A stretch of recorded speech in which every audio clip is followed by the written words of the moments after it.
Hola, ¿qué tal? Sean todos ustedes y ustedes bienvenidas y bien hallados a este 8 Magazine que comenzamos como siempre hoy, viernes en directo, 16:30, 4:30 de la tarde, y hoy vamos a tocar bastantes temas, sobre todo algunos de ellos que tienen que ver con Halloween y con el fin de semana, porque queremos proponerles planes para, si no llueve mucho y ustedes no tienen miedo al agua, pues poder viajar un poquito por nuestra provincia. ¿Que no quieren viajar por nuestra provincia y quieren quedarse en casa? Les vamos a proponer también un libro de una profesora, aparte de otros 1000 cargos que tiene, y grandes cargos, por supuesto, que acaba de presentar libro, que va a presentarle hoy, de hecho, en la Vid.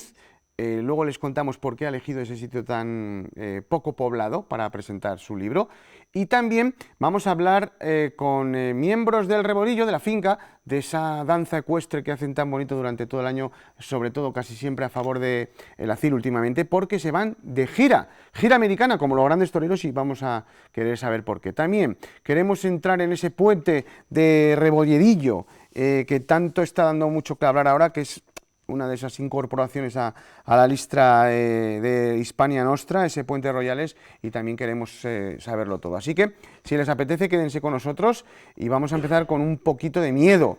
¿Por qué? Porque hay muchos actos preparados este fin de semana en Moradillo de Roa, y para ello tenemos a su alcalde, a Javier, que está aquí con nosotros. Javier, buenas noches. ¿Qué tal, Gerardo? Buenas tardes. Siempre hacía de noche, siempre me voy. 4:32, por si acaso hay alguien que no nos cree, estamos en directo. Y también nos acompaña técnico de una de las técnicos del ayuntamiento, como es Agustina González. Agustina, buenas tardes. Buenas tardes. No sé por qué a mí se me va. Claro, estoy hablando de miedo, noche, de Halloween, y ya digo, buenas noches, pero no, son buenas tardes. Se nos viene una de miedo este fin de semana en Moradillo de Roa. Sí, se está preparando una noche de terror auténtica, prácticamente, de Halloween en Moradillo. ¿Hay mucha afición? Pues bueno, la verdad es que sí que hay afición, incluso antiguamente de otra manera, ¿no? Diferente a lo que se celebra ahora, pero llevamos un poco, en el 2019 empezamos con este día en especial, hacer algo especial.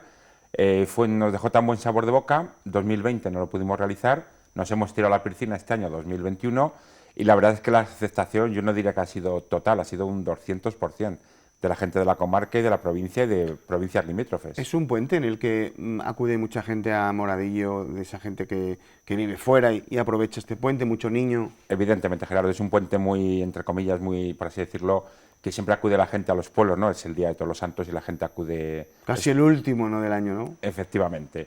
Entonces se llenan todos los pueblos de la comarca, se llenan Moradillo y se llenan de niños, como es normal. Me refería a casi el último porque es habitual en esta España poco poblada, ¿no?, de que la gente va a los pueblos a vivir allá por Semana Santa, un poquito antes de primavera, hasta los Santos. Todavía se sigue haciendo, lo típico es que las familias, sobre todo jubiladas de fuera, autóctonas de los pueblos, pues tienen sus residencias en Madrid, Barcelona, Bilbao, Burgos. Por Semana Santa suelen ir a los pueblos y ahora, por desgracia, pues nos abandonan. Eso es cierto. Antes de hablar de todo esto, vamos a situar, si te parece, en el mapa Moradillo de Roa y dónde estamos, para que la gente sepa un poquito situar. Hombre, con el apellido que tenéis es fácil situarnos. Bueno, pues sí, está al lado de Roa, está más al lado de Aranda de Duero que de Roa.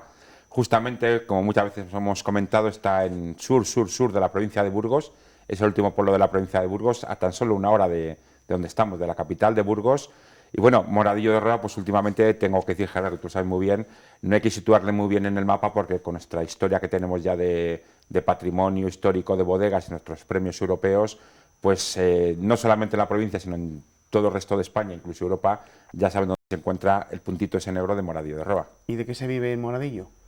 Pues de qué vamos a vivir, pues sobre todo ya de la viticultura, de la uva, del vino, es un pueblo cerealista también, pero principalmente ya vivimos 100% de nuestra buena uva que tenemos. Por cierto, excelente, ¿no? Una uva este año impresionante. Bueno, una uva este año, hay que decirlo, nos quejamos los viticultores de que ha habido pocos kilos, pero tenemos que decir que la calidad ha sido extremadamente muy buena. Este año va a dar que hablar dentro de unos cuantos, de 2, 3, 4, esa cosecha. Sí, yo creo que en marzo o abril, cuando se presente la añada, ¿no?, que se presenta todos los años el Consejo Regulador, pues a ver cómo va a ser difícil alguna palabra para calificarla, de buena y excelente, sí. Ten en cuenta que nos vamos a ir a una media de 4.000, 4.500 kilos, la media de la producción por hectárea en Ribera del Duero, con el tiempo tan bueno que nos ha acompañado. Es decir, que podemos estar hablando de unos vinos de autor este año espectaculares, ¿no? Sí, aquellos, aprovecharán efectivamente, aquellos gurús, aquellos buenos enólogos, ten en cuenta que nos van a sacar a la vuelta de 2-3 años esos grandes crianzas o grandes reservas y vinos de autor especiales de este año 2021 que habrá que compartirlos y tomar tranquilamente. Por si alguien tampoco lo sabe, en Moradillo hay hace unos años un proyecto precioso sobre unas bodegas históricas de allá por el siglo XV. ¿Cómo explicamos esta portada de...? Que a mí me recuerda a veces a un portal de Belén, ¿no? ¿Cómo lo tenéis tan bonito puesto? Esas fotos que hemos visto todos, ¿no? Un portal de Belén, bueno, es la primera vez que lo dicen, ¿no? Pero es más que nada, la gente cuando va todos los fines de semana ya está a tope en el turismo, ¿no? Y va a visitarnos, siempre pues es como un queso gruyere o, como dicen Agustina, la película de los... Sí, de los Hobbit, como si fuese un hormiguero, sí, ¿no? También, ¿no? Sí. Es verdad. Y es algo pues, realmente bonito y entrañable que poco a poco lo está conociendo todo el mundo. ¿Os quedan bolsillos para tanto premio? Pues la verdad es que bueno, toda esta iniciativa surge por el pueblo de Moradillo, ¿no? Son ellos quienes ponen en valor este patrimonio histórico y gracias a ellos pues ahora mismo la gente de toda España y de todos los internacionales pues pueden disfrutar de este legado histórico, de este barrio histórico, ¿no? de bodegas subterráneas, que en total tenemos 157 y que bueno, pues no nos cansamos de organizar pues eventos en torno a este conjunto etnológico tan impresionante como es el que tenemos en Moradillo de Roa. Estamos viendo imágenes preciosas de estas bodegas. ¿En qué andamos ahora del proyecto? Pues llevamos ya 1 año, 2 años prácticamente, que estamos volcándonos totalmente al tema del enoturismo. El enoturismo, todos los fines de semana, los sábados y los domingos, no paramos de recibir gente de toda la geografía española, ¿no? Y sobre todo lo que más nos importa ahora, y ya hemos parado por obligación, ¿no? Mira, parece un nacimiento, no me digas que no. Pues súper bonito. ¿A que sí, verdad? Eso sí, efectivamente. Y ahora lo que más volcado estamos en el Ayuntamiento, juntamente con Agustina, ¿no? Es que hemos tenido un parón por culpa del COVID, ¿no? Este último año y medio prácticamente.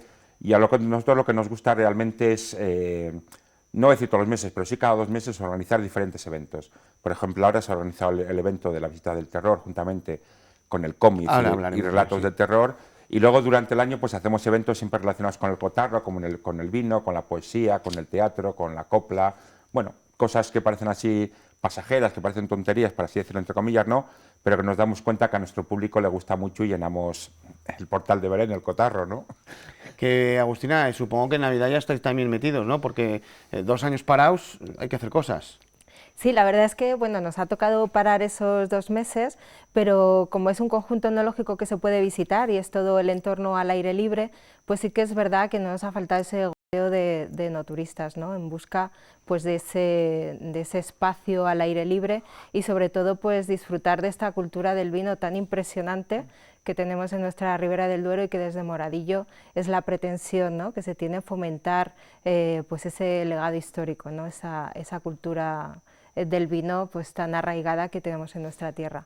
¿Y qué tiene que hacer alguien para ganar el concurso, el tercer concurso de relatos cortos de terror del cotarro? Si mete un poquito de la bodega, un poquito de vino y un poquito de... Y ya lo se hace ya, hecho. ¿no? ¿Verdad? Sí, eso es. Bueno, les queda poco plazo si quieren participar, porque mañana se cierran ya las inscripciones, nos tienen que enviar su relato corto de terror por correo electrónico a info@bodegasdemoradillo.com y allí pues hay un jurado, ¿no?, esperando estos relatos cortos pues para entregar esos premios, que este año la verdad es que nos hemos estirado bastante en Moradillo, sí que es verdad que somos muy generosos y bueno, pues el primer premio, ¿no?, pues se va a llevar el espectáculo de Queen, que bueno, pues lo tenemos aquí en Burgos, y también pues el vino de Legaris, Moradillo de Roa, que se ha llevado un premio internacional con nuestra uva, y prácticamente, ¿no?, pues también tenemos ese cómic del terror que estamos viendo en pantalla. Este es otro concurso. Primero, vamos a ir por partes, sí, para que la gente que nos vea y no sabía nada de esto del relato corto, ¿cómo tienen que escribir? ¿Cuántas letras, cuántas frases, cuántas palabras? Sí, bueno, pues como máximo 2 folios y tiene que ser en torno, pues ambientado ese relato corto de terror en torno a las bodegas subterráneas. Para fomentarlas, ¿no? Eso es, para poner en valor pues esa cultura del vino y sobre todo pues que esa historia de terror se ambiente en Moradillo de Roa. Es muy fácil documentarse porque en nuestra página web de Bodegas de Moradillo, ¿no?, pues ahí pueden encontrar pues nuestra historia y rápidamente, ¿no?, pues poder preparar ese relato corto de terror. Y los más pequeños de la casa también tienen su oportunidad en el segundo concurso de cómic, también ambientado en estas bodegas. Efectivamente. Hay varias edades, vamos a decirlo todo. Sí, eso es. Tenemos 3 categorías. Los niños pueden participar, bueno, pues dependiendo las edades, en cada una de estas categorías, y el primer premio pues se va a llevar una visita para 2 personas al Parque de Cabárceno en Cantabria, y luego también pues para poder asistir a un espectáculo en Aranda de Duero. Mira. Un espectáculo de teatro. Y es facilito, además, es un cómic que los niños además dibujan muy bien. Sí, que lo pueden hacer incluso este fin de semana allí. Eso es, todavía tenéis plazo, así que os animo a que participéis y bueno, y sobre todo pues que vengáis a Moradillo, aunque contaros, ¿verdad, Javi?, que lo tenemos ahí ya al aforo completo. Pero bueno, yo creo que hay que hablar de ello, porque os habéis sacado de la manga también unas rutas terroríficas este fin de semana. Contadnos cómo van a ser ya el precio de las entradas y dónde, no, porque creo que está todo completo, ¿no? ¿O se puede hacer otro tour? No sé. No, yo pienso que no, porque mira, lo principal es que pues difundir, ¿no?, pues el tema de ocio, el tema de cultura, con estas cosas. Hemos llenado el cupo, no podemos, ya no es porque no podamos recibir más gente, sino porque no nos tenemos que olvidar todavía de lo que estamos viviendo, ¿no?, del COVID. Entonces queremos ser muy respetuosos, con el COVID, y lo que vamos a hacer con toda esta cantidad de gente que va a ir a Moradillo a divertirse un par de horas es haremos pequeños grupos de personas e iremos por los diferentes puntos de Moradillo que hemos elegido, lagares, bodegas, cementerio, ayuntamiento y tal, donde va a estar todo teatralizado, tanto con música como cañones de humos. La compañía teatral también va a la estar compañía por ahí, ¿no? teatral, la Madrilera de Madrid, que viene a acompañarnos, a ambientar el ambiente, van a estar disfrazados, ¿no?, de terror, de miedo, pues diferentes grupos que van a ir pasando por tiempo y vamos a ir pasando por todos los escenarios posibles. Fregonas hay, ¿no? ¿Eh? Fregonas, digo. Sí, además creo que agua a lo esas, mejor no hace falta. para limpiar, por si alguno... Y luego también, pues para una cosa que nos gusta hacer siempre en Moradillo, ¿no?, pues que la gente que vaya la gente que va a Moradillo a ver las bodegas, otros tipos de espectáculos que hacemos, ¿no?, pues se vaya contenta siempre. Entonces vamos a hacer al final de las visitas, vamos a hacer en un centro cívico que llevamos, tenemos bastante amplio, bastante bien, pues una chocolatada del terror para todo el mundo que quiera ir, tanto del pueblo como los visitantes. ¿Cuál es el futuro de la cultura en lo rural? Pues el futuro es apostar, ¿no?, por este tipo de iniciativas que sin duda pues mueven nuestra economía rural, ¿no? Nosotros con este pequeño evento, que al final movemos en torno pues 120 personas que tenemos inscritas para esta visita del terror, que hemos dividido pues en 2, ¿no? Una visita a Disney pues para los más pequeños, para que los pobres pues tampoco salgan de ahí aterrorizados, ¿no?, y otra versión a las 7 de la tarde para esa gente que realmente pues quiere pasarlo mal, quiere pasar mucho miedo, ¿no? Entonces este tipo de iniciativas al final, Gerardo, lo que hacen es que nosotros desde el Ayuntamiento de Moradillo de Roa, pues ese queso, ese encargo de la chocolatada de miedo que hacemos a Olga, toda esa gente que se mueve en nuestro entorno, al final se van a tomar un vino en el bar de al lado, van a comprar vino. Si este tipo de iniciativas no existieran, esas personas no llegarían a Moradillo de Roa y no gastarían ese dinero pues en un espectáculo de terror que está moviendo detrás a mucha gente, a un grupo de teatro, a un grupo de, bueno, pues una empresa de imagen y sonido, y a diferentes pues establecimientos de hostelería, ¿no?, de nuestra localidad, que se benefician pues también de ello, y luego pues los puestos indirectos de trabajo, ¿no?, que se generan en ese entorno. Y Javier, referente a la pregunta, si tenemos un segundo, un tiempo, que has hecho, Agustina, una pregunta muy interesante. Mira, yo esta mañana, por casualidades de la vida, he tenido una entrevista en la radio, ¿no?, y la locutora me ha puesto una entrevista que se me realizó hace 8 años, ¿vale? Y yo me acordaba de ella, pero banalmente, ¿no? Y en esa entrevista yo decía que el principal objetivo del Ayuntamiento de Moradillo era crear riqueza en el pueblo con el turismo. Hablaba, pues sería ideal que hubiera una persona encargada, tal, no sé qué, para aquí, para allá, que funcionara el restaurante, el bar, que hubiera una casa rural. Después de 8 años no hay una persona, hay 2 personas ya gracias a este proyecto que están trabajando en Moradillo, lo que fija población, o por lo menos el fin de semana da alegría. Yo hablaba de, sería ideal una casa, hace 8 años, sería ideal una casa rural en Moradillo, se ha inaugurado una casa rural en Moradillo. O sea, que sí que podemos hacer cosas en los pueblos pequeños, de pocos habitantes, podemos hacer cosas. España vaciada no existe, existe la España sin ilusiones, sin ganas de trabajar. es lo que quería decir. Pues en unos minutos vamos a hablar también de la España poco poblada, vaciada, o como ustedes quieran, o vacía, con una escritora que ha escrito además una novela espectacular sobre este tema y al cual os invitamos a que lo veáis. Muchísimas gracias. Muchísimas gracias a ti, Pues Gerardo. seguimos en la provincia porque ahora vamos a ver un reportaje de nuestro compañero Luis Ángel Rozas sobre el puente de Royales y Rebolledillo. Qué palabra más difícil de decir, yo eso que estuve hace poco, Rebolledillo, que a veces hasta uno se traba. Bueno, pues uno de las listas de España Nostra que le han metido por ahí y queremos saberlo todo, cómo está el tema y sobre todo visitar estos dos enclaves tan maravillosos.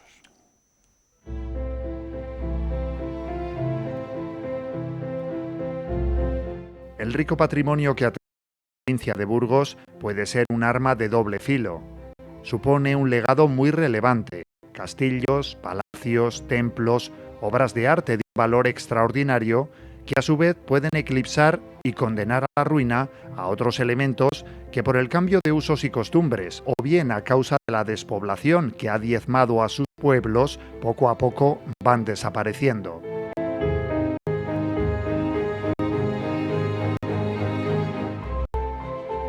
Hispania Nostra llama la atención acerca de esos elementos que están en riesgo de perderse por falta de mantenimiento a través de su lista roja. Actualmente engloba a casi 900 monumentos españoles. Nos acercamos a dos de ellos: el puente de San Pedro de Royales, que está en fase de excavación y consolidación, y la ermita de Domo David, cuyos muros siguen en fase de deterioro a la espera de ayudas públicas que eviten su desaparición.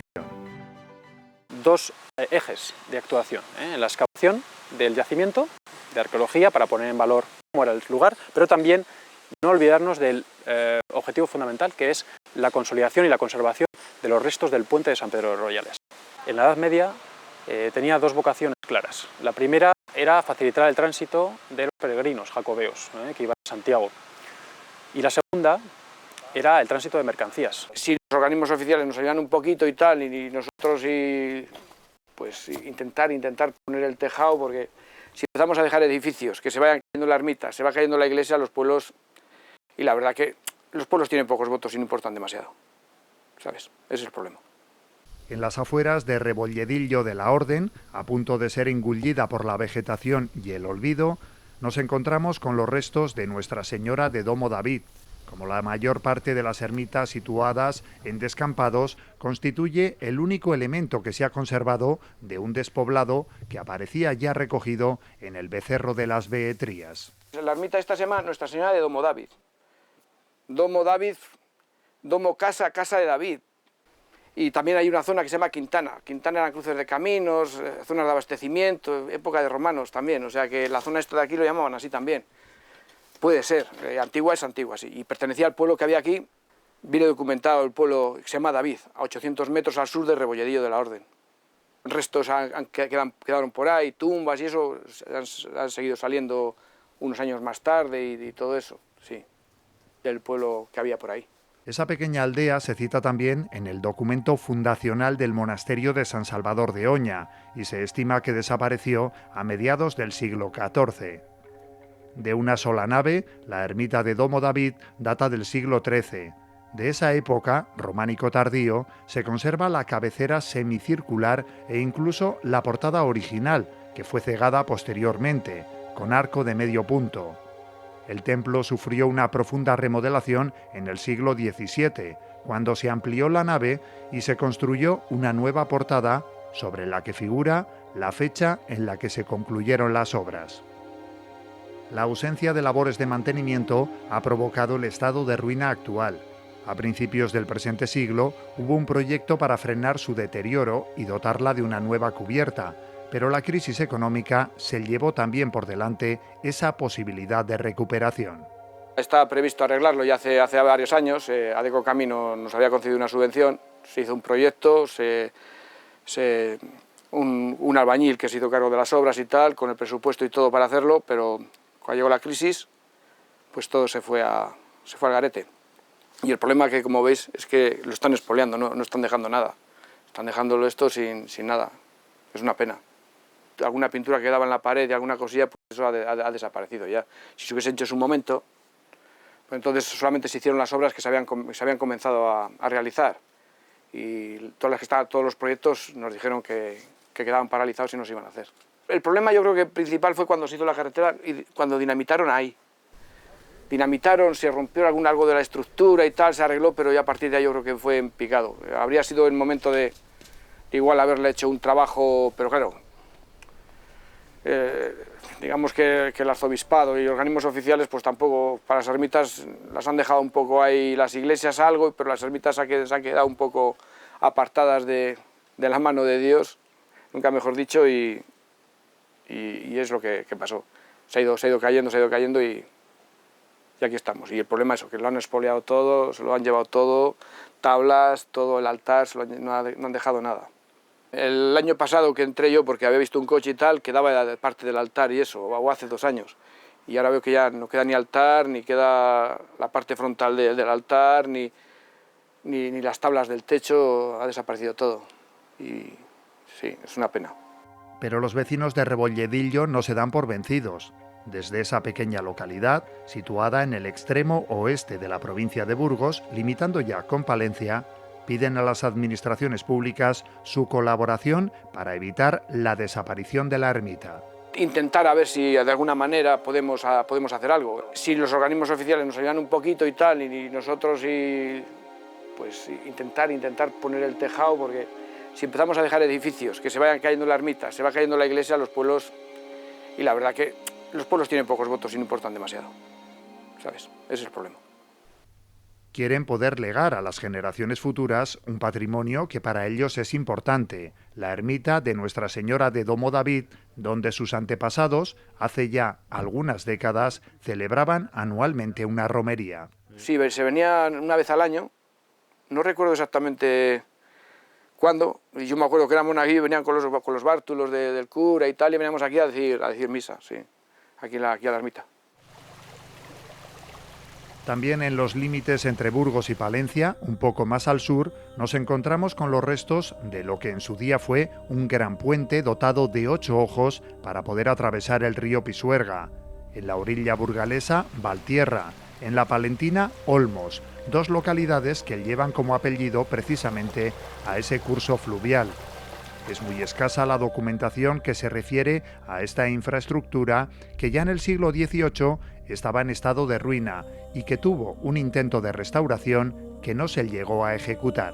Los únicos documentos que tenemos para hacer una aproximación a la morfología del puente datan de 1784 y son los planos que trazó Juan de Otero, que era maestro de obras mayor del rey Carlos III, y nos dice que el puente tiene una longitud de 85 metros. Él lo da en varas castellanas, pero la equivalencia en metros sería unos 85, 85,7, lo que sí que hemos podido comprobar con el dron mediante el estudio de los restos actuales. Es decir, el puente tenía también 8 arcos en el momento en que Juan de Otero traza los planos, los 2 de los extremos más pequeños y los 6 centrales mucho más grandes. Estamos hablando de una luz de arco de alrededor de 5,7 metros. La altura no la conocemos con seguridad porque hay unos depósitos muy fuertes de los limos arrastrados por el río, entonces tendríamos que hacer catas para conocer la altura del puente, pero rondaría originalmente desde el nivel de agua, rondaría una altura de unos 4,30, probablemente 4,50 metros. No hay que olvidar que todo este tipo de construcciones tenían que guardar una armonía en las proporciones, al igual que las iglesias o las catedrales. Tenía que haber armonía en las fuerzas que actuaban, no solo de la obra en sí, sobre el cauce del río, sino de las agentes naturales sobre el puente. Es decir, tenían que proyectar resistencia suficiente para eventuales riadas muy fuertes, y esto no podían hacer test realmente en la antigüedad, sino que lo probaban una vez construido el monumento. Hay que imaginar también que todo el río se desvió para ir construyendo cada uno de los pilares, lo que también nos puede dar una idea de la ingente cantidad de trabajo de preparación para la construcción del puente. Son escasos los restos que han llegado hasta la actualidad, pero suficientes para hacernos una idea de la magnitud que tuvo el puente de Royales. Lo primero que llama la atención es que actualmente no existe siquiera un camino que se acerque hasta el lugar. pero durante la Edad Media fue un importante lugar de paso para los peregrinos jacobeos y también para el transporte de mercancías, muy similar a Puente Fitero, que también une las orillas burgalesa y palentina del Pisuerga en el Camino de Santiago. Ambos fueron construidos y gestionados en su primera etapa por una de las familias nobiliarias más importantes de la época, la Casa de Lara. Este tipo de construcciones requerían de una mano de obra ingente, un plan realmente potente de actuación, con una planificación exquisita, una inversión de medios muy importante. Aquí se generaba una pequeña ciudad, ¿no?, en términos poblacionales, donde vivían los maestros canteros con todas las cuadrillas que trabajaban en el puente a lo largo de todo el año, ¿no? Normalmente cuando llegaba la época en la que fraguaban los morteros podían abandonar la zona, pero durante la época de construcción, que suponemos coincidía con los meses de estiaje, aquí se generaba todo una dinámica, ¿no?, de hábitat en torno al puente. Después de esto, el tráfico era muy importante. Aquí creemos que circulaba sal, lana y diversas mercancías que iban hacia los puertos del Cantábrico. La sal en la antigüedad era muy importante. Creemos que una de las rutas que venían de Poza descendía por aquí, para ir hacia la zona de Carrión, de Sahagún, de toda esa zona de Villalcázar de Sirga, toda esa zona de los campos de la tierra de Campos. Y bueno, pues la vanguardia que hemos descubierto no viene sino a reforzar esta idea de la importancia del puente, ¿no?, y sobre todo de sus patrocinadores. Es decir, esto se realiza probablemente, muy probablemente, por una casa nobiliaria, por las élites de la época. Estamos hablando de la Casa de Lara, y en un momento posterior, probablemente en el siglo XV, entra bajo patronazgo real. No sabemos, porque no hemos podido todavía excavar, si el hospital data de esta época, de la época de la Casa de Lara, del siglo XIII, finales del XII, siglo XIII, cuando alcanza su máximo esplendor, pero sí que sabemos que el hospital en el siglo XV, cuando entra bajo patronazgo real, toma mucha fuerza. Lo que tenemos que corroborar en el futuro es si la vanguardia pertenece a ese momento en el que se levanta el hospital en el siglo XV, cuyos restos de la ermita se conservaron hasta 1920, hasta los inicios del siglo XX, o sería más antigua, o sería una obra contemporánea, por ejemplo, con el hospital de Itero del Castillo. La hipótesis con la que trabajamos actualmente es que este puente funcionara junto con el puente de Itero, bajo la Casa de Lara, los dos, cobrando derechos de pontazgo, tributos, a los mercaderes, a las mercancías que circulaban por aquí, sobre todo con ganado de mula, quizás ganado de buey, bueyes también podían circular, a caballo, a pie. La anchura del puente la hemos podido comprobar y tiene alrededor de 3,60 metros el adarve, lo que podría facilitar perfectamente el cruce de dos caballerías. Sería más complicado con los carros, con un carro tendríamos solo un paso, pero bueno, esto es un fenómeno normal en los puentes medievales, solo pasa un carro. El proyecto Royales pretende rescatar del olvido esa infraestructura que durante siglos tuvo un papel crucial en las comunicaciones entre los puertos del Cantábrico y Tierra de Campos, pero también en las peregrinaciones a Compostela. En los trabajos de campo del pasado verano se ha excavado el Muro de la Vanguardia, una gran obra cuyo objetivo principal fue salvaguardar de las crecidas del Pisuerga al hospital que estuvo situado en las inmediaciones. Hemos excavado en dos sectores diferentes, en la orilla burgalesa, en la zona de los límites entre Redmondo y Valtierra, con el objetivo de documentar el viario antiguo, una probable calzada romana, que sí que hemos documentado que es una cañada real y que podría seguramente cruzar el puente en este punto, en el Pisuerga, en este punto del puente Royales. Y por otro lado hemos excavado también en la zona que abrimos el año pasado, el sondeo del Puntal Occidental, donde hemos localizado la continuación del Muro de la Vanguardia, que protegía el puente y el hospital de peregrinos medieval de las Riadas del Pisuerga. Hemos podido también hacer las planimetrías del puntal, del estribo del puente, y sobre todo, lo más importante de este año es que hemos localizado todo el muro en su extensión. Es decir, ahora podemos hablar de una vanguardia de alrededor de unos 400 metros totales, es decir, casi medio kilómetro, y 250 metros bien localizados, al norte del puente. Nos ha aparecido también bastante cerámica de época moderna, época medieval, en la base del muro, lo que nos está hablando, pues eso, de una ocupación continuada, si no desde el siglo XIII, el inicio del puente sí desde el siglo XV. Restos de escudillas, ollas, bueno, todo lo que puede relacionarse con la vida cotidiana del hospital y del hábitat que había aquí en la Edad Media. Las características del muro de la vanguardia responden a la tipología de este tipo de estructuras de la Edad Media. Normalmente se levantaban pues, entre los siglos XIII y XV. Es un muro que tiene 2,20, 2,30 metros de anchura y, según los sondeos que hemos podido realizar, las catas, hemos alcanzado una profundidad de 3 metros, pero algunos de los habitantes de la zona nos hablan que en el pasado estaban pescando y creen que pueden alcanzar hasta los 5 metros de altura, el muro de la vanguardia. Lo que no es raro si tenemos en cuenta las fuertes crecidas del río y que esto lo tenían muy en cuenta los constructores antiguos. La fábrica del muro está bastante cuidada, tenemos una parte entera de sillares bien escuadrados y otra parte que parece la más antigua, quizás sea la que corresponde a los inicios del puente, al siglo XIII, XIV, que está hecha con sillarejo y algo de mampostería. Pero no podemos tampoco descartar que haya sufrido diversas reparaciones a lo largo de su historia. También se trata de consolidar las ruinas que quedan en pie, como por ejemplo el arco número 4. La consolidación del pilar número 4 que tenemos a mis espaldas va dentro del programa del año 2020 y por motivos sobre todo climatológicos pues hemos tenido que posponer la finalización de los trabajos hasta el mes de agosto de este año. Ha sido gracias a la colaboración del Ayuntamiento de Herrera, evidentemente, y de la Diputación de Burgos, que se hizo cargo de los costes pues, de los sillares, ¿no? De cantería. ¿Qué logramos con esto? Dar estabilidad al arco, mantener el último arco que nos queda de los 8 originales que tuvo el puente y generar, digamos, también una dinámica dúplice en el yacimiento, no solo de excavación, sino también de consolidación. Una vez excavados y estudiados los restos del antiguo puente, el proyecto Royales continuará en los próximos años en la zona en la que se levantó el hospital que dio cobijo a los peregrinos y también a las gentes de esta comarca.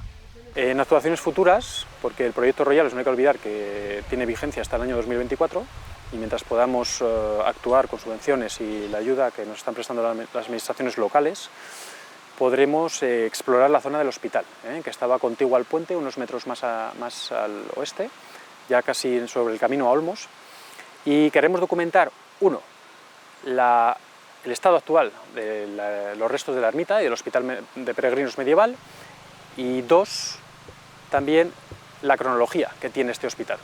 Esto ocurrirá seguramente el año que viene, en el año 2022 tenemos planeado excavar en esa zona y en el año 2023. Son tan solo 2 ejemplos del rico patrimonio civil y religioso que nos legaron nuestros antepasados. Construcciones que el paso de tiempo ha dejado sin uso, sin mantenimiento y que han derivado en una ruina sobre la que Hispania Nostra llama la atención. Entrar en su lista roja supone que, de no actuar de inmediato, corren serio riesgo de ser olvidados, lo que supondría también perder una parte de lo que fuimos. Espectacular el trabajo que están haciendo, nos consta. Así que enhorabuena y que no se quede solo en el olvido. Nos vamos a publicidad y a la vuelta hablamos ya con Montserrat Iglesias sobre ese nuevo trabajo que va a presentar hoy la marca del agua en La Vid, muy cerquita de Aranda de Duero. Hasta ahora.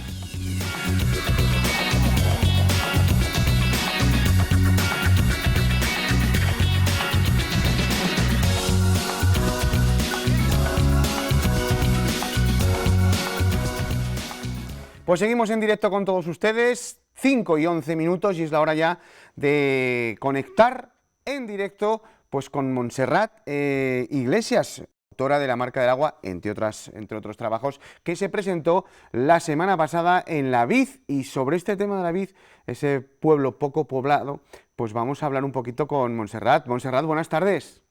Hola, buenas tardes, encantada de estar con vosotros. Igualmente, La Vid, un pueblo precioso, ¿verdad? Que nosotros hemos estado alguna vez, medio vacío, pero característico, ¿no? De mucho trabajo allá por los años 50, 60. Sí, un pueblo muy peculiar, un pueblo que no parece castellano, aunque lo sea. Andaluz más, ¿verdad? ¿Perdón? Más andaluz. Sí, bueno, más como todos los pueblos de colonización, que hay 500 aproximadamente, bueno, 300, perdón, 300 en España, que son todos parecidos. Si tú pasas por un pueblo de colonización, Ujú. verás que no hay muchas diferencias entre uno y otro. De hecho, Puma y la vid son prácticamente iguales. Montserrat, un trabajo de fin de máster que un día, poco después, publica una gran editorial. ¿Cómo fue la llegada de ese mail de una de las grandes editoras que tenemos en este país? ¿Cómo fue esa historia que también daría para una novela, por cierto? Bueno, fue bastante loco. A mí me llega, yo evidentemente no esperaba que María Faste, que era directora literaria de Lumen y también en parte de Alfaguara, tirar tal respaldo a un proyecto de alguien que, como dicen en mi casa, no me conocen ni a la hora de comer. Entonces, de repente, recibir ese email en el que empezaba, me ha impresionado mucho tu novela, y yo decía, bueno, ya verás si ya vendrá él, pero no nos interesa, y la quiero publicar en Lumen. Tardé mucho tiempo a reaccionar, y cuando reaccioné fue a gritos y nadie entendía nada. Tardé a creérmelo, tardé a creérmelo. Incluso al día siguiente me paré en el arcén volviendo de trabajar porque diciendo, "Digo, se han equivocado, se han equivocado". No, pues nos han equivocado. ¿Cree en la suerte, Montserrat? Creo en el trabajo. El trabajo. Y un poquito de suerte también hay que tener a Sí, veces, hay ¿no? que tener también un poco de suerte en esta vida, estar en el sitio adecuado, en el momento adecuado, pero si no, si las cosas no están hechas y bien hechas, es difícil que con suerte solo se llegue a algo. El trabajo suyo de esta novela de La marca de agua han sido muchísimos años de trabajo y escribiendo esta novela. Si no me equivoco, ya porque ya estoy yo temblando, casi 30. Casi desde, a ver, yo empiezo a escribir desde que puedo sostener el lápiz, y me gustaban contar historias desde entonces. En ese y cuando mi abuelo muere a los 13 años, Ujú. cuando yo tengo 13 años, 3 años después intento escribir un cuento llamado El Pantano, sobre el pantano de Linares y el paso de esa población, de mi abuelo, a la vid. Cuento que no acaba. Y no puedo. Y Eso dejo de es. escribir por completo, dejo de escribir. Y con 40 años me apunto al máster y digo, bueno, ahora es el momento, y me piden un texto. Y en ese texto, pues yo intento volver a escribir la marca, bueno, un cuento llamado El Pantano, y tampoco puedo. Ya dije, en el proyecto dije, tiene que ser ahora o nunca. Así que sí, es una historia que lleva madurada durante 30 años. Un trabajo, una novela rural, vamos a decir, en la que los recuerdos, sobre todo recuerdos suyos, recuerdos de su familia y de sus abuelos, en este caso, se hacen patente muy y mucho en esta novela. Lo Sí. rural. Fíjese usted qué Eh, palabra. eh, a mí me encanta la palabra rural, y más cuando se plantea en el entorno rural. Y hay que hacer una reivindicación de lo rural. Yo nací en Madrid, soy madrileña, pero hay que hacer una reivindicación de la seriedad y de la profundidad de lo rural, y no ponerlo como un adjetivo como peyorativo, o un adjetivo de segunda categoría. Y por eso yo quería en la novela hacer esa reivindicación. Y desde el principio, hasta el propio narrador que elegí, evidentemente la novela es toda ficción, pero el propio narrador que elegí La no voz. era una mujer de 40 años que se acerca al tema, a este tema rural, sino era el propio protagonista, los propios protagonistas de la historia, los que narraban desde su yo rural. Montserrat, ¿crees que estas novelas rurales ahora están un poquito de moda en lo que es estos pueblos de interior? Que se está viendo mucho. Evidentemente, a ver, desde que Sergio del Molino escribe La España vacía, e incluso antes, porque él en ese mismo ensayo va incluyendo diferentes novelas que ya se empezaban a ambientar en el mundo rural, Ujú. esto ha tenido una mayor repercusión.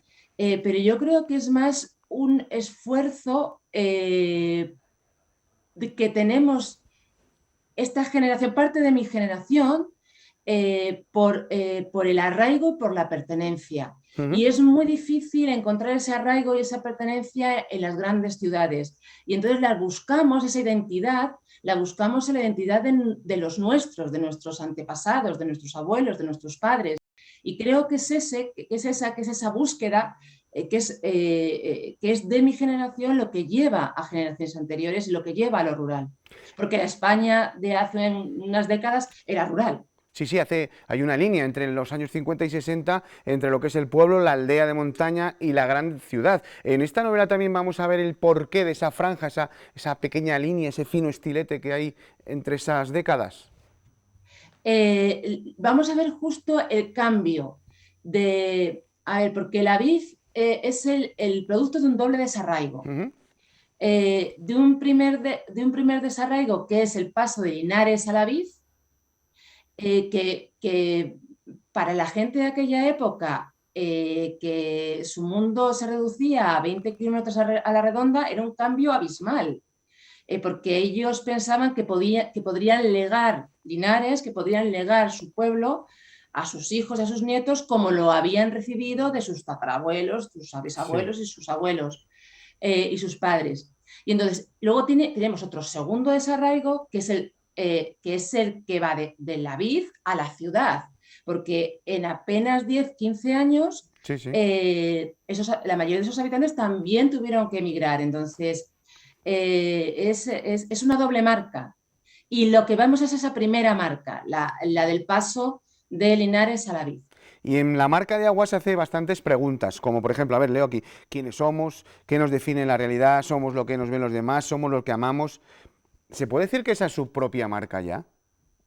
Claro, por supuesto. O sea, el personaje es un personaje que no pertenece a Linares, bueno, que no pertenece a Ontanar, perdón, a Ontanar, sí, porque es el pueblo de ficción y todo es ficción. No pertenece a Ontanar, pero quiere ser de Ontanar, continuar de Ontanar, que Ontanar no desaparezca.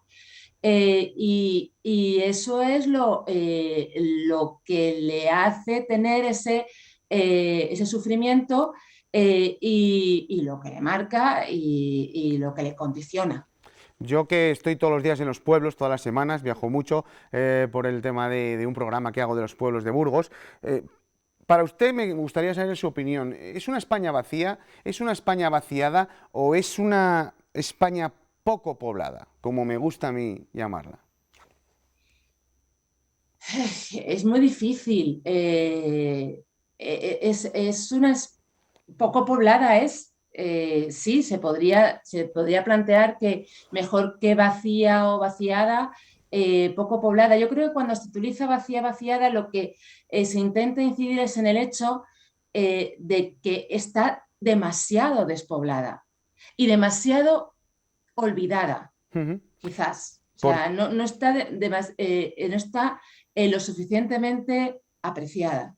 ¿Y usted cree que los pueblos tienen un futuro negro como el carbón de esos pocos carboneros que quedan? En Burgos quedan aún, si no me equivoco, un par de ellos que todavía hacen carbón. ¿O podemos hacer algo para un posible repoblamiento y repoblar? Porque a los políticos a veces se les llena la boca, ¿no? De hay que repoblar, pero luego no tienen ni wifi ni teléfono en muchos pueblos de Burgos, que aún no hay. Claro, es que ahí ha dado usted en la diana. La necesidad es de poner medios para que personas que pueden hacer su trabajo en cualquier lugar puedan trasladarse a una zona rural, si es que eso les apetece.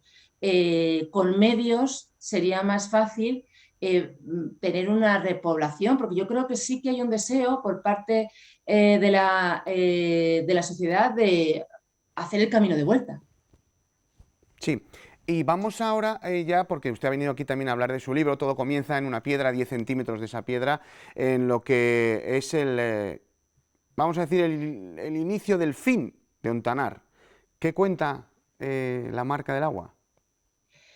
Pues como el título y el comienzo me lo dio una mujer de la vid, María Moral. y me dijo que yo no conocía, porque yo descubrí un montón de cosas documentándome para la novela. Claro, en aquella época no es como ahora que todo está muy racionalizado y entonces, pues si pasa algo con un pueblo se desaloja todo el mundo. La gente se fue marchando conforme el agua llegaba a sus casas. Entonces, para saber las familias cuándo se tenían que marchar, ponían una señal, una piedra a determinado número de metros, y cuando el agua llegaba a la piedra era el momento que decían, pues tenemos 15 días, 10 días para meterlo todo en el carro y salir de aquí y marcharnos a donde fuera, al Pueblo Nuevo o a la emigración. Y a partir de ahí es como empieza. Mi personaje encuentra que el agua ha llegado a la marca, pero también encuentra que su hermana Sara se ha colgado del machón de la cuadra. Entonces mete a su personaje, mete a su hermana en el carro porque no quiere que permanezca debajo del agua, porque no se van a trasladar a los muertos, que es lo que pasó también en Linares del Arroyo, y se la lleva hacia el Pueblo Nuevo sin saber muy bien qué hacer, y en ese viaje es cuando va recordando toda la historia familiar, la construcción del pantano, los últimos años, y vamos desentrañando qué es lo que le ocurrió a Sara. Es brutal, ¿no? Una reflexión profunda sobre esa muerte, ese olvido y esa reivindicación de la memoria de nuestros antepasados, que al igual que aquí, es impresionante que lo estamos viviendo ahora mismo en La Palma. Lo mismo, Sí, solo que en vez de agua, lava. Lava. Por un lado, fíjese, mi padre, que ya tiene 80 años, salió de Linares con 6, 7, no puede ver lo de La Palma. Claro. Cuando aparecen las noticias se tiene que marchar porque le recuerda demasiado. Por un lado, es mucho más duro que lo que ocurrió en Linares, porque en Linares al fin y al cabo tuvieron desde los años 20 para hacerse la idea de que se iba a desaparecer, aunque nunca se lo llegaron a creer del todo hasta que ocurrió. Pero por otro lado, es que eran los hombres los que hacían. Esto es la naturaleza, que es absolutamente imprevisible, pero esto eran los hombres los que le obligaban a marcharse. Entonces, por un lado es más doloroso y por otro lado es más suave, por utilizar el adjetivo. Pero en todo caso, a ellos les va a quedar la misma marca, no solo a ellos, sino a sus hijos, a sus nietos, y esa herida perdurará durante generaciones. Aquí nosotros sabemos mucho sobre este tema porque tenemos un pantano, el pantano de Úzquiza, en el que, curiosidades de la vida, hace 2 o 3 años, pues la sequía hizo que saliesen a la luz los puentes, las casas. Yo hice un reportaje y logré juntar a 8 o 10 personas de los antiguos pueblos. Y bueno, pues te queda un sentimiento de como que hay recuerdos bajo el agua, aun estando bajo el agua. Claro, claro. Fíjese, nosotros con la misma sequía, que también el pantano de Linares bajó, nosotros no pudimos ir, porque nos daba tanta pena que todo eso fuera fango, claro. Que era complicado. Pero sí que es verdad que hubo mucha gente que le gustó volver a transitar, aunque ya estaba todo vamos, no quedaba nada, no quedaba piedra sobre piedra, pero sí quedaba el lugar in situ, donde estaba el cementerio, los muertos. Entonces sí que les gustó, sí. Que aunque esté bajo el agua, bueno, pues no están olvidados, ¿no? Y más aún, Claro. pues en su caso, mucho menos. ¿Escribe pensando en un género, en una trama, en un personaje, en las vidas paralelas de estos personajes, en un espacio, en el tiempo? Escribo pensando en la historia, en los personajes y en el espacio. Para esta novela fue muy importante el espacio. Y yo no sabía, yo cuando empecé a escribir, no sabía que iba a hacer una novela neorrural, ni me importaba lo más mínimo. Pero evidentemente el propio espacio y ese camino, las hoces, el río, el encinar, los enebrales, los regadíos, el Pueblo Nuevo, o sea, todo eso me ayudaba a ir estructurando cada una de las escenas. Yo primero pensaba en el espacio y creaba el espacio, y luego creaba la historia que iba a ir con ese espacio. Así que sí, lo fundamental es la historia, los personajes y el espacio. Recordamos y vemos esos recuerdos de sus abuelos. ¿Quizá un trabajo nuevo en Madrid con sus padres? Sí, esa es. Quiero hacer el díptico. Me gustaría hacer el díptico. Cuando acabe esta locura y la cosa se remanse, es volver a tomar el proyecto, que ya lo tengo comenzado. Y sí, hablar de la emigración de los pueblos a Madrid, con ese contexto, que es el contexto de los padres. Con la caja, el pollo, también esas escenas típicas de las películas, ¿no? De hace unos años. Sí. La penúltima. A mí cuando entrevistamos a una escritora, creo que dice mucho de él el saber dónde, cuándo y cómo escribe. ¿Dónde? Siempre en el mismo sitio, en mi estudio. ¿Cómo? A ordenador, sin ningún tipo a ver, hay escritores que utilizan Scrivener o tal. Yo tengo esquemas verdaderamente monumentales. El esquema de esta novela son 20.000 palabras y la novela es un poco más de 60.000. O sea que el trabajo previo es bastante concienzudo, pero no utilizo ningún programa especial para ello. Bueno, y escribir, pues escribo muy lento, pues básicamente, muy lento. Puedo estar con un mismo párrafo todo un día. O sea, por eso que los proyectos me duran años. Y ya la última. Escribir durante 30 años este trabajo supongo que ha sido una montaña rusa de sensaciones, ¿no? Agridulces.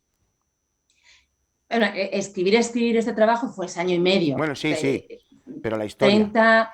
A ver, yo en los 25 años que pasé sin escribir, realmente no pensaba que iba a volver a escribir. O sea, yo nunca me lo imaginé. Vino creo que porque tenía que venir y porque lo tenía que contar, pero no, no era algo que estaba ahí, pero no era algo que me hiciera sufrir o no escribir, no. Lo hice cuando lo necesité. Entonces, no he estado ha habido otros motivos de sufrimiento, otras montañas rusas durante esos 25 años.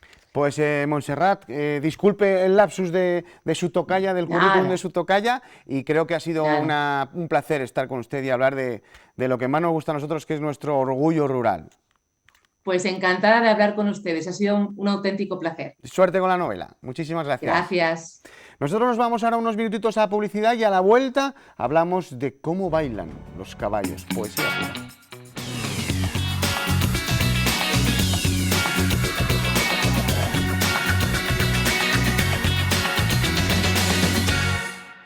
...17:37, seguimos en directo aquí en la 8 y hoy vamos a saber qué es eso de hacer las Américas. Para hablar de ello tenemos con nosotros al director de Duende Ecuestre, Alberto Borjas. Alberto, buenas tardes. Buenas tardes, ¿qué tal? Pues parece que nos vamos de gira. Nos vamos. Eso es una alegría. Pues sí, la verdad, nos hace mucha ilusión poder volver a Colombia, que tanto nos ha acogido en estos años atrás. ¿A qué lugares van a llevar el espectáculo, Borja, Alberto? De momento la tenemos firmada en la Plaza Toros de Cali, el 4 de diciembre, pero estamos en diversas negociaciones para intentarla hacer en las demás capitales como Bogotá. O sea que uno va a las Américas con un contrato y hay que trabajárselo mucho para que dure lo máximo, ¿no? Para que te lluevan los demás. ¿Y cómo se hace eso? ¿Cómo se va con esas, en teoría, pocas expectativas? Claro, de una, aunque vosotros supongo que querréis hacer 10 o 12. Pues digamos dando lo mejor de uno. Dando lo mejor de uno y ofreciendo al público de allí, que es muy querido y muy entendido, también de caballos, pues el mejor espectáculo. Eso es confiar mucho en uno mismo y en su equipo. Sí, bueno, aquí estamos apostando mucho, también te lo digo, que nos avisaron hará un par de meses, y los caballos que vamos a sacar en el espectáculo son caballos españoles que nosotros vendimos hace 4 años y otra vez les vamos a reutilizar. ¿Cómo es eso posible? ¿Renovarse o morir? ¿Qué dicen? Sí, bueno, los caballos les han estado utilizando en las telenovelas, porque son los caballos que yo vendí en su día para las telenovelas. Les han seguido trabajando y ahora, digamos, me voy a ir yo el próximo día 3 para darles un repaso. Madre mía, para que vean ustedes el mundo del caballo, el mundo de las teleseries y el mundo del espectáculo, todo lo que se puede vivir con ello. ¿Cómo se organiza una feria tan importante como esta? Me refiero, traslados, caballos, esto es muy complicado, ¿no? Bueno, yo no lo tengo tan difícil porque, digamos, allí tengo, por decirlo entre comillas, mi segunda casa, ¿no? Que es en Bogotá, que es donde tengo los caballos con mi amigo Juan Rafael Restrepo, que es actor y rejoneador. Y yo cuando le comenté que Tauroemoción me ofreció la posibilidad del contrato de actuar en la feria de Cali, me dijo que ahí tengo los caballos y mi casa a mi disposición, y entonces pues bueno, es lo que hemos hecho. Llevan muchos años por toda España, por todo el mundo, ¿no? ¿Cómo se renueva un espectáculo que, si no me equivoco, lleváis 25 años más o menos haciendo? ¿Cómo se renueva para que el que lo vea sea siempre diferente? Pues digamos, tienes que estar pensando continuamente en ideas nuevas, y es como un pintor cuando pinta un cuadro que le entra la inspiración y dices, pues yo quiero hacer esto. Pero los protagonistas son los caballos. Nosotros estamos en continuo casting de caballos, ¿no? Vamos probando caballos, se busca el caballo bello y espectacular, que junte las dos cosas, porque yo, como digo, que con mi madre peleo mucho en este sentido, los caballos tienen que ser actores, o sea, actrices y modelos. Tienen que ser las dos condiciones, porque si falla una, ya vamos mal. Entonces, pues, es difícil, pero siempre les vamos buscando. ¿Existe el caballo perfecto o la yegua perfecta? Casi. No existe. Estamos a esto ya. Sí. ¿Cómo tiene que ser un caballo perfecto? Ahora la genética hace mucho, porque está muy seleccionada. Ya los caballos, digamos, vienen de que han sido muy buenos en la doma o en el morfológico, entonces ahora más o menos pues se consigue el caballo soñado. Y luego ya es la doma que le des, o el manejo, o el funcionamiento, ¿no? ¿Cómo explicaría a la gente que nos está viendo ahora qué es el espectáculo de cómo bailan los caballos españoles? Pues se trata de las distintas modalidades de la doma de un caballo, como en la alta escuela, riendas largas. En nuestro espectáculo hacemos 2 números de baile, uno de ballet clásico y otro de flamenco. Hay ponis, un número de libertad con mi hermana, que es lo mejor de este año, ha sido la novedad que ha causado sensación, que ahora, este mes de noviembre, va a concursar en el concurso de españoles del SICAP en Sevilla. ¿Y qué es este espectáculo, este número? Es el Salón Internacional de la Doma del... No, el número. Es el Libertad, el caballo de mi hermana es precioso. ¿Y qué es? Me refiero, yo no entiendo mucho, sí, pero lo de libertad, ¿qué es? Sale el caballo en completa libertad, sin montura, sin riendas, sin nada. Desnudo. Desnudo. Y mi hermana... Tu hermana también sale desnuda, ¿no? Bueno, es una broma. casi, se pone un vestido... Creo que es una broma, es una broma. ¿Y sale tu hermana? Sale mi hermana haciendo un número bellísimo, con una música muy apasionante, ¿no? Y el caballo de mi hermana, te contaba, es el típico caballo español de los libros y de los cuadros de Velázquez, que tiene 1 metro de crines, muy obediente, y es súper espectacular, que le ha ido preparando ella. La verdad, todo se ha dicho, el mérito es de ella. Y... es una gran amazona, si no me equivoco, campeona de España en el 2014, ¿no? Sí, y donde va a concursar con este número es donde ganó. Ah. Y el caballo con el que quedó subcampeona de España, es el que va a usar en Colombia. O sea, todo vuelve. ¿Por qué no va a volver el campeonato de España de nuevo? Lo que pasa es que ahora no concursa en Amazonas, concursa en espectáculos. Bueno, pero puede ser campeona de España igual, ¿no? Sí, sí, por supuesto. ¿Vosotros la vais a apoyar? Yo la apoyaré desde el otro lado del charco. Y, Alberto, supongo que en la pandemia, yo os pude visitar en la pandemia, estabais totalmente aislados. Sí. Queríais estar además aislados, ¿no? Sí, la verdad. ¿Esto os ha servido también para pulir vuestros espectáculos, para crear tu hermana, por ejemplo, este número con el pony? Pues mira, el número este de mi hermana salió a raíz de la pandemia, ¿no? Nosotros estuvimos en continuo funcionamiento de la finca, porque sinceramente no nos afectó mucho, salvo en la parte de los espectáculos, que no hicimos más que uno. Y este año se presentaba una incertidumbre muy grande, pero poco a poco se fue desenvolviendo y hemos hecho 37 espectáculos. Alguno de ellos online muy importante. No, este año no. No, el pasado. El pasado sí. Sí, sí. Y este año decidimos hacerlo para la ELA, ¿no? Que llevamos la camiseta verde al otro lado del charco, como decimos. Pero este año ha sido todos los espectáculos para el ELA y por eso hemos llamado Gira Verde 2021. Y la verdad ha sido increíble. ¿Qué te ha dado a ti la asociación El Acil? Pues el apoyo que necesito, la verdad, el apoyo, y tú sabes que yo lo hago con mucho cariño porque esto fue una iniciativa que creó nuestro fundador Jesús Gómez, que ¿Tu era vecino? y amigo tuyo. Sí, sí, por supuesto también, y vecino tuyo. Sí, y amigo.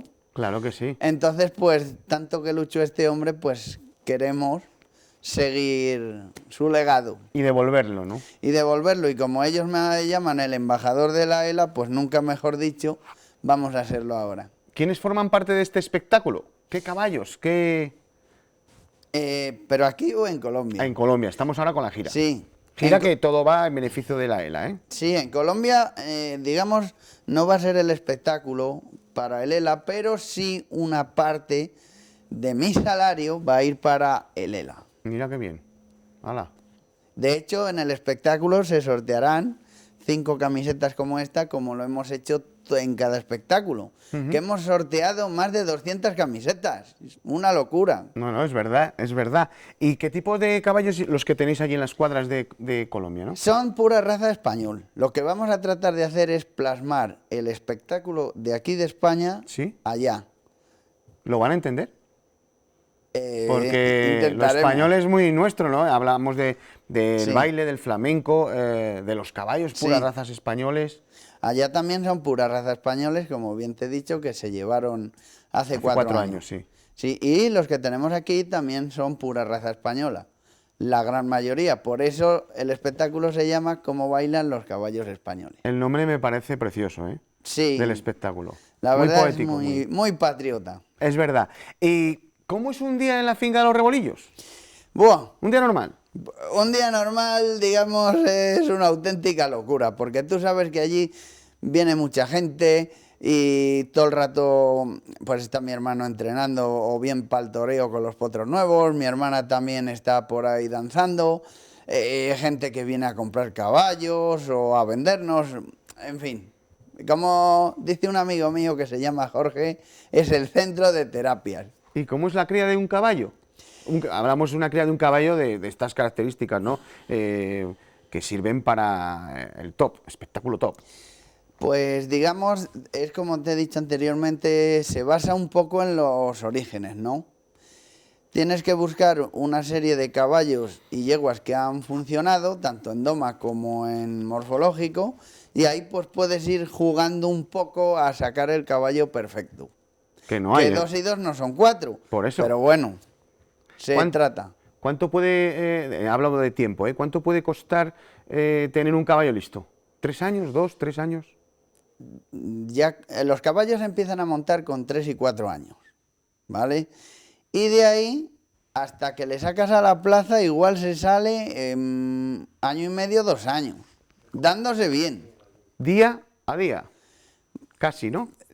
Contra más te metas con él, antes le tendrás, si es bueno y le trabajas adecuadamente. Cuando vosotros veis nacer ya un potrillo, ¿ya sabéis si vale o no vale? ¿O no? Es No muy tengo ni idea, ¿eh? complicado, es muy complicado. Puedes hacerte una ligera idea, pero eso es muy complicado. Luego también cambian mucho. Por ejemplo, tu hermana con el pony, eso sí que ha sido un trabajo arduo, porque los Sí. pony no están acostumbrados a hacer estos tipos de espectáculos, ¿no? Sí, y el pony de mi hermana tú sabes que es muy inquieto, es muy revolucionario y bien.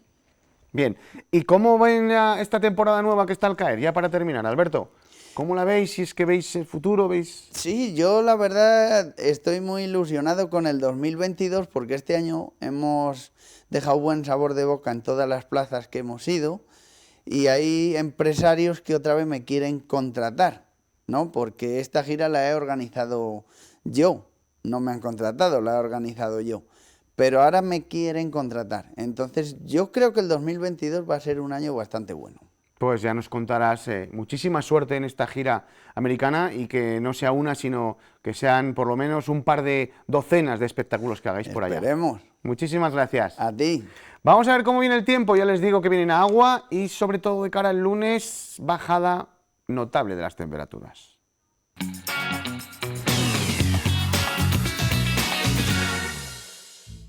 Mañana tendremos los cielos nubosos, sobre todo en la zona ibérica, con algunas tormentas matinales. Suben las temperaturas en general. Así, en la zona norte de la provincia vamos a tener cielos cubiertos con lluvias por la mañana en toda la zona norte, Merindades y en la zona de Miranda de Ebro, con temperaturas medias de unos 21 grados. También suben las mínimas y de cara a la tarde no se esperan muchas precipitaciones.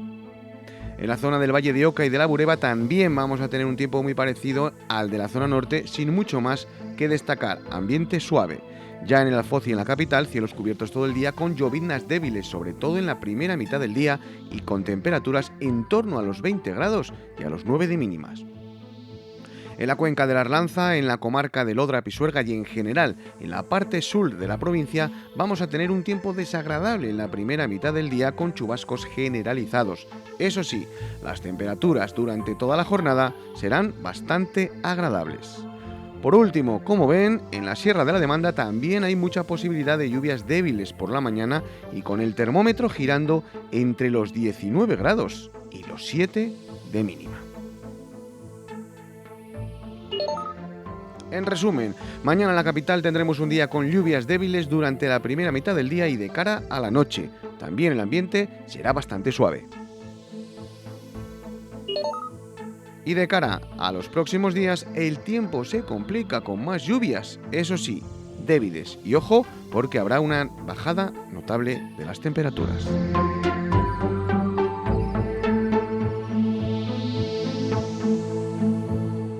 Fíjense, de 20 que tenemos hoy o mañana a 12 o incluso 10 que vamos a tener el lunes o martes. Bueno, pues un puente pasado por agua, estamos muy habituados a que, claro, ya estamos mal acostumbrados con las temporadas que hemos tenido y con los días tan bonitos que hemos tenido. En fin, que son las 6 menos 9, 8 minutos y tenemos con nosotros ahora en directo a nuestra querida compañera Carla Martín, que nos va a hablar de una cosa preciosa, preciosa que te estamos viendo ahí, con un proyecto maravilloso. Carla, unas cunitas súper molonas. ¿A que sí? Buenas tardes.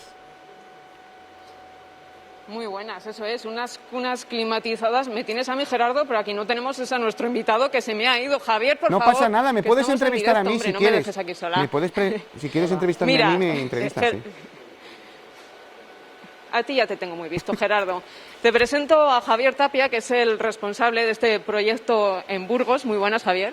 Muy buenas a todos, es un placer recibiros aquí y espero que os guste el proyecto porque para nosotros es una experiencia pues muy motivadora, muy ilusionante y los chicos comprobaréis que aparte de su acogida en el aspecto educativo, que es el que más estamos valorando, pues también en su aspecto emocional de contribuir a la sociedad, pues lo han acogido también con mucha alegría y tienen una emoción muy considerable. Parece que estamos queriendo mantener un poco el secreto, pero no, estamos hablando de unas cunas climatizadas que se envían a países en vías de desarrollo, ¿verdad? Esto es un proyecto que viene de Pamplona, allí un colegio ya ha hecho y ha enviado ya 15 a países pues, de África, de América Latina y, bueno, la iniciativa ha llegado hasta Burgos, vosotros estáis empezando. Sí, el proyecto llegó el año pasado, casualmente, pues a raíz de unos experimentos que estuvieron haciendo y unas pruebas unos compañeros de Salesianos de Pamplona